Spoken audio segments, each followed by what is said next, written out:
Hi everyone, it's Asia Dang. Thank you so much for joining me on my channel today.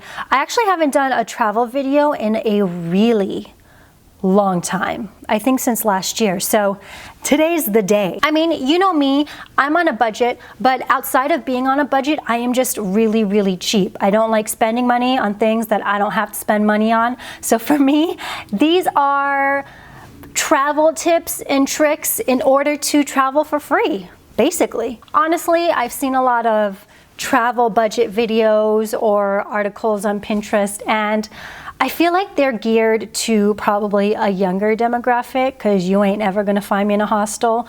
So for me, this video is realistic if you still wanna be, you know, a little bougie boo, but don't wanna go over your budget or don't actually really wanna spend money at all.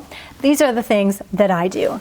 So the first thing that is probably the easiest thing to do on your travels is to not check in a bag. I haven't checked in a bag in years, so I actually don't know how much check bags are. $20 to $30 per bag. That definitely adds up. That's an additional $60 both ways on your trip that could be spent, I don't know, eating or exploring or doing something more with your money. I've done a lot of how to travel in my carry-on bag videos, so I'll go ahead and link those in the side or in the description box for you to check out. And I know you guys always have a lot of questions about my carry-on, and I do use the Away travel suitcase, the bigger carry-on. It is actually called the bigger carry-on. And I really like using this particular suitcase. I have used it, I don't know, maybe for 1 or 2 years. So it's taken a lot of beating. It is resilient. It has not broken. I love the fact particularly that there's a charger built into the suitcase. The carry-on, it's awesome because it's very lightweight but also very durable. So like I said, I've kind of put it through the ringer. If anything on your Away suitcase does break, there is a lifetime warranty. So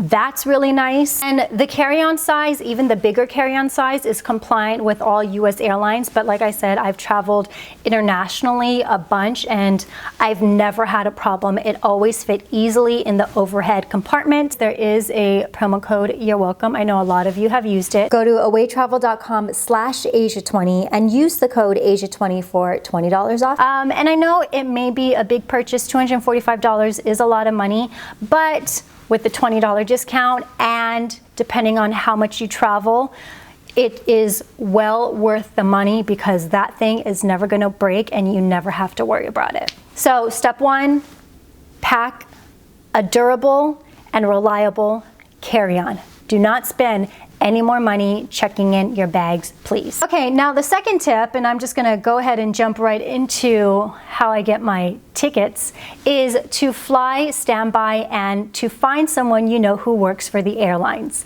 I cannot tell you, I don't actually recall the last time I actually spent money on a plane ticket. Both of my parents work for the airlines. They are both flight attendants. So I get the benefits of being under a flight attendant by flying for free.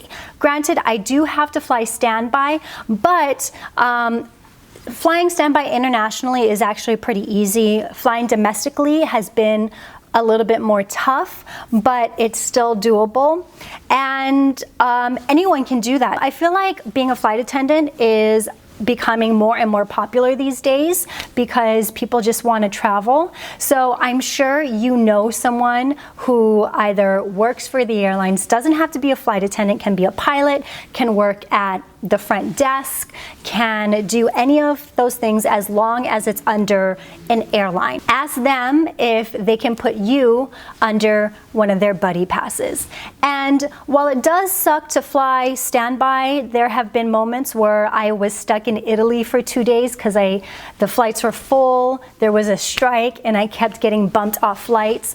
Honestly, to save a couple hundred or thousands of dollars per flight is worth it. And you can travel at your leisure whenever you want. Of course, if your friend or family member flies for a smaller airlines, you may not be able to go to as many places as you would if someone flies for United like my parents do.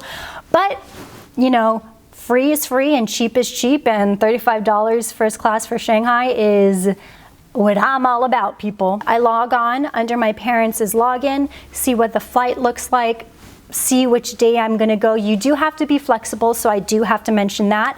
But honestly, it's not really an issue, and I will never be too good to fly standby for free. It's just never gonna happen. Do some digging, find some friends or family members and see if you can get the hookup. Okay, the next 2 tips, I only have 5 tips because it's very simple. The next 2 tips pertain to boarding, because hotels are actually really expensive. But I have 2 tips that I have used and currently use to move around that situation. So if you are flexible to travel and just not necessarily care where you go, you just want to be a wanderluster, tip number 3 is to tag along with a friend who is traveling for business. I've done this many times, especially in my college days when some of my good friends would travel internationally for work. Most of the time, the businesses that they work for will pay for their hotel rooms. So you just sleep around, you just sleep there for free. So if you know someone who travels a lot for work,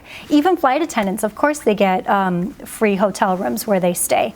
Tag along. Honestly, there's no shame in being a moocher. I feel like a lot of people are embarrassed to ask to tag along, and I don't see why you would be embarrassed to do so. If you are talking to a really good friend or family member, I'm sure they would love the company. The only thing is you probably do have to feel comfortable enough to do things on your own, because remember, they are traveling for work, so they probably have stuff to do during the day. So you won't be able to rely on them to go places. For me, that's fine, because I actually prefer to travel on my own and do things at my own leisure. I don't know, if you have someone who travels a lot for work, ask them if one of these days you can tag along, and you'll see how fun it can be. Now, tip number 4, if you're someone who doesn't know a lot of people that you can travel with and mooch off their hotel with, another good thing that I would recommend is a website called trustedhousesitters.com. I found this website specifically when I was looking for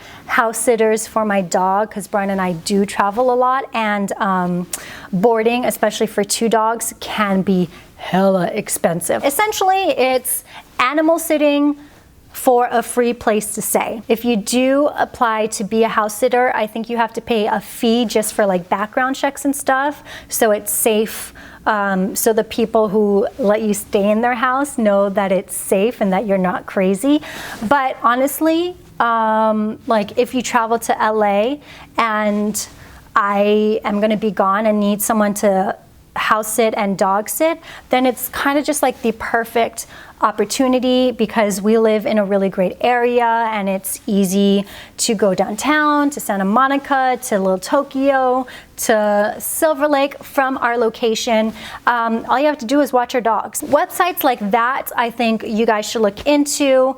Again, staying someplace for free, why not? I'm covering your flight for free, I'm covering your boarding for free. What else is there left to do? And my final tip, tip number 5, might be a little bit obvious, but I've never in my life heard anyone mention it in a video before, and it is simply to travel someplace that is cheap, even with free flight and free board with the tips that I've given you. Some places just have really expensive food or really expensive shopping, like the Maldives. The Maldives is someplace where they have to get all their food shipped to the island. So guess what? You're gonna spend $40 on a salad. That's just how it's gonna be. So do your research and avoid those places. And I know that's kind of a bummer, because you want to go someplace where all the cool kids are going, like where all the Revolve popular girls are traveling. That's where you want to go, you know, I get it. But maybe just be ahead of the curve. Honestly, I feel like if you take a globe, spin it, and do this, you might have a good shot of maybe discovering a place that none of your friends really know about, and you can be the first. Just remember, do your due diligence, make sure it's safe, do your research about any government or social issues that might be there, and you know, just be safe. But that also goes with any traveling that you might do anyways. So those are my 5 tips to traveling free or at least cheaply around the world. Let me know what some of your tips are, what you think of my tips.